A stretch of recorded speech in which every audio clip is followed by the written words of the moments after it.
కొట్టుకోండి కానీ మమ్మల్ని ఎంటర్టైన్ చేయండి. ఇది సినిమాలో డైలాగ్. కానీ ఇప్పుడు ట్రంప్ మొదలుపెట్టిన తారిఫ్ వార్కి ఈ డైలాగ్ కరెక్ట్గా సరిపోతుంది. చైనాపై దిగుమతులపై ట్రంప్ 10% సుంకాలు విధించడంతో చైనా కూడా ప్రతిస్పందనగా అమెరికా ఉత్పత్తులపై 15% సుంకాలు వేస్తున్నట్లు ప్రకటించింది.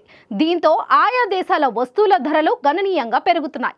ఈ నేపథ్యంలోనే భారత్ ఎగుమతులకు డిమాండ్ పెరుగుతుంది.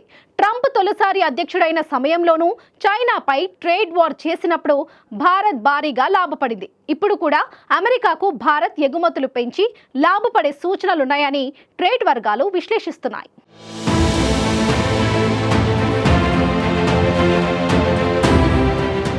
మేక్ అమెరికా గ్రేట్ అగైన్ నినాదంతో దూసుకుపోతున్న ట్రంప్ ఇతర దేశాలతో వాణిజ్య యుద్ధాన్ని మొదలుపెట్టారు.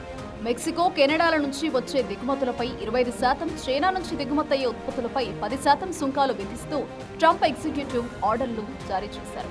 అయితే దీనిపై చైనా నుంచి తీవ్రంగానే ప్రతిస్పందన వచ్చింది.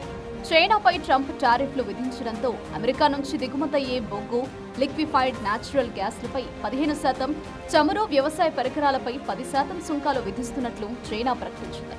అంతేకాక టంగ్స్టన్ సంబంధిత పదార్థాల ఎగుమతులపై నియంత్రణలు విధించింది. పీవీహెచ్ కార్పొరేషన్, ఇల్యూమినా ఇంక్ వంటి అమెరికా సంస్థలను విశ్వసనీయత లేనివిగా ప్రకటించింది.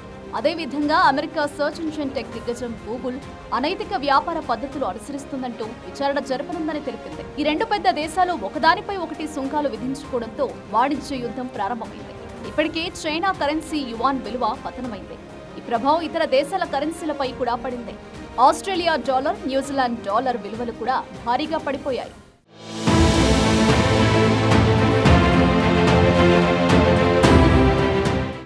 చైనా నుంచి అమెరికాలోకి నిషేధిత ఫెంటానిల్ డ్రగ్ అక్రమంగా రవాణా జరుగుతోందంటూ ట్రంప్ ఆరోపిస్తున్నారు. ఎన్నికల ప్రచారంలోనే ట్రంప్ ఫెంటానిల్ డ్రగ్ ను అరికట్టాలని, లేని పక్షంలో సుంకాలు విధిస్తామని ట్రంప్ హెచ్చరించారు.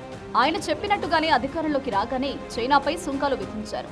అయితే ట్రంప్ నిర్ణయంపై చైనా వాణిజ్య మంత్రిత్వ శాఖ తీవ్ర ఆగ్రహం వ్యక్తం చేసింది. ఈ నిర్ణయాన్ని ప్రపంచ వాణిజ్య సంస్థలో సవాలు చేస్తామని ప్రకటించింది. తమ దేశ ప్రయోజనాలు మరియు హక్కులను కాపాడుకోవడానికి అవసరమైన చర్యలు తీసుకుంటామని తెలిపింది. ఇతర దేశాలను సుంకాలతో బెదిరించకుండా ఫెంటానిల్ లాంటి సమస్యలను సొంతంగా పరిష్కరించుకోవాలని అమెరికాకు చైనా సలహా ఇచ్చింది.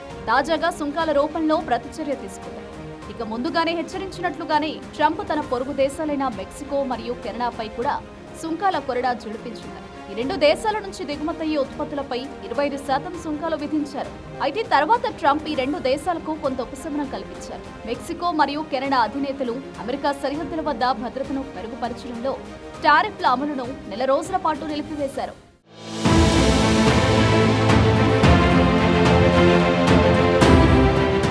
అమెరికా, చైనా మధ్య వాణిజ్య యుద్ధం వల్ల ఆయా దేశాల్లో కొన్ని వస్తువుల ధరలు పెరిగే అవకాశం ఉంది. ఈ పరిస్థితుల్లో అమెరికాకు ఎగుమతులు పెంచడం ద్వారా భారత ఎగుమతిదారులు ప్రయోజనం పొందవచ్చని విశ్లేషకులు చెబుతున్నారు. ట్రంప్ తొలి హయాంలో చైనాపై సుంకాలు విధించినప్పుడు ప్రధానంగా లాభపడిన 4 దేశాల్లో భారత్ ఒకటి. ధరల పెరుగుదల వల్ల అమెరికా కొనుగోలుదారులు ప్రత్యామ్నాయాల వైపు మొగ్గు చూపుతారు. ఈ పరిణామాలు భారత్ ఎగుమతులకు మరిన్ని అవకాశాలు సృష్టించవచ్చు. విద్యుత్ యంత్రాలు, ఆటో పరికరాలు, మొబైల్, ఫార్మా, రసాయనాలు, దుస్తులు, వస్త్ర రంగాలు లాభపడే అవకాశం ఉంది. అయితే ఈ ప్రయోజనాలు భారత ఉత్పత్తి సామర్థ్యం మరియు పోటీతత్వంపై ఆధారపడి ఉంటాయన్నారు. ట్రంప్ సుంకాలు విధించడంతో అమెరికా మార్కెట్లో చైనా ఉత్పత్తుల ధరలు పెరగడం, పోటీ తగ్గడం వల్ల చైనా ఎగుమతులపై ప్రభావం పడే అవకాశం ఉందని ఎగుమతిదారులు చెబుతున్నారు. అమెరికా వినియోగదారులపై కూడా ధరల పెరుగుదల ప్రభావం పడవచ్చని ఆందోళనలు మొదలయ్యాయి. భారత్ నుంచి ఎగుమతి అవకాశాలను మరింత పెంచేందుకు ఈ పరిణామాలు దోహదం చేయవచ్చని భారత వాణిజ్య నిపుణులు అంచనా వేస్తున్నారు.